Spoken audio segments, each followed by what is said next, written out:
I'm going to be sharing with you a card I made using a new product from Whimsy Stamps that I'm super excited about, these stencils.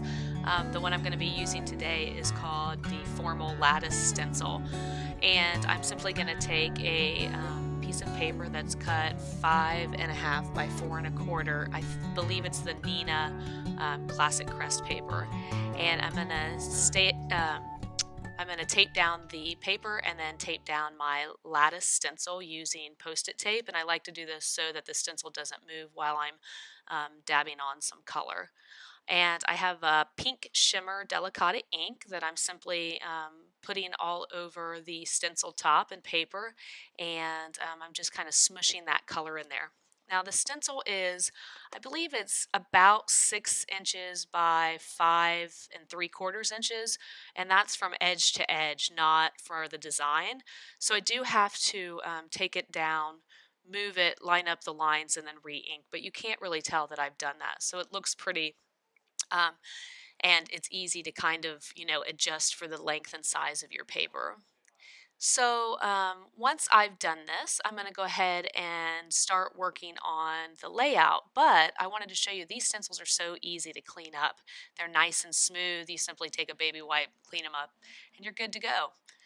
And I'm also going to be using this Cupid in Training clear stamp set from Whimsy's, and I'm going to take the little target and ink it up with some ruby red delicata ink, and I'm going to stamp it about 5 times here.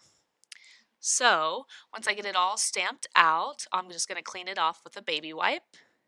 And now I can move on to cutting out these little hearts. Okay, and so now that I have each of those stamped out in that ruby red delicata, I like to heat set delicata ink because it will smear if you start messing with it right away. So I heat set it a little bit, and then I also am very careful as I'm cutting these out not to touch any of those targets with my fingers so that I don't smear it. Now I have 5 of these hearts that I'm cutting out, and I won't use them all, but I do like to usually make more, and then I can just save the rest for another card. I'm going to go ahead and take out the frog now, and I'm going to stamp him in Memento Tuxedo Black ink because that's a Copic friendly ink. And once I get him stamped out, I'm going to go ahead and use a number of Copic markers to color him. So I am going to start with an R20, and I'll be using an R24 and also an R22. And I try to show you the cap numbers as I'm coloring so you can actually see what I'm doing. This is a lot of markers to use for these tiny little areas, but it kind of looks cute and it gives me a nice blend, so I decided to go ahead and do that. And now I'm going to take the YG61, which is a yellow-green, and I'm going to color him all in with that lightest color first. Typically when I color, I like to go lightest first, and then a darker marker, and then the medium shade, and then back to the lightest.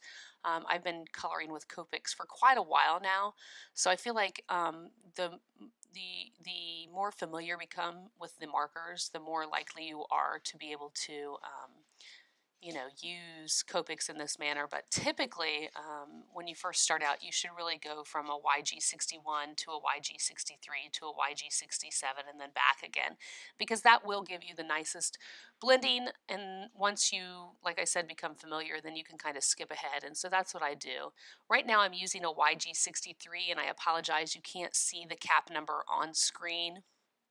But then after I use that YG63, I go back to my YG61 and really smush in all of that color. And you'll see me go over it a couple of times until I feel like I've got a nice blend of the 3 colors. Now, this was just a quick coloring job. And I did that because really the focus of the card is going to be that beautiful lattice background that I created first, but I thought he was a cute little addition. So I color the bow and arrow with a E23, and then I simply go in with a C0 and add some shading to his eyes and wings. Now, in addition, you can also get the die set that matches this Cupid in Training stamp set from Whimsy Stamps. It doesn't include the target die, but it does have the die cut for the the little frog. So I'm going to go ahead and die cut that on my Sizzix Big Shot, and then I'm going to start working on the layout of this card. So I have this pretty sheer ribbon that I'm going to add, and I simply use my ATG tape runner, put on some tape, stick down the ribbon, and then put a little bit of tape on the back. This is how I always adhere my ribbon. I'm also going to take some of this sparkly kind of glitter tape ribbon and add that, and then I'm going to use my ATG to adhere that to a A2 sized card. I also made a bow for my card using that sheer ribbon, and I'm going to glue this doily down with some on point glue from Imagine. I love this glue.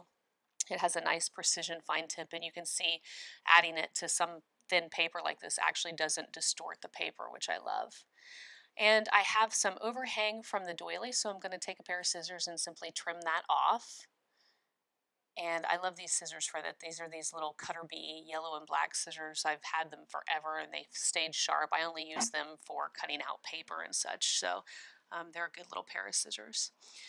And I'm just going to adhere each of the little targets to the card using just some ATG tape, and then I will put some foam tape on the frog, some little foam squares. Ignore the background of it. I stamped them before and decided not to use it, and I re-stamped them.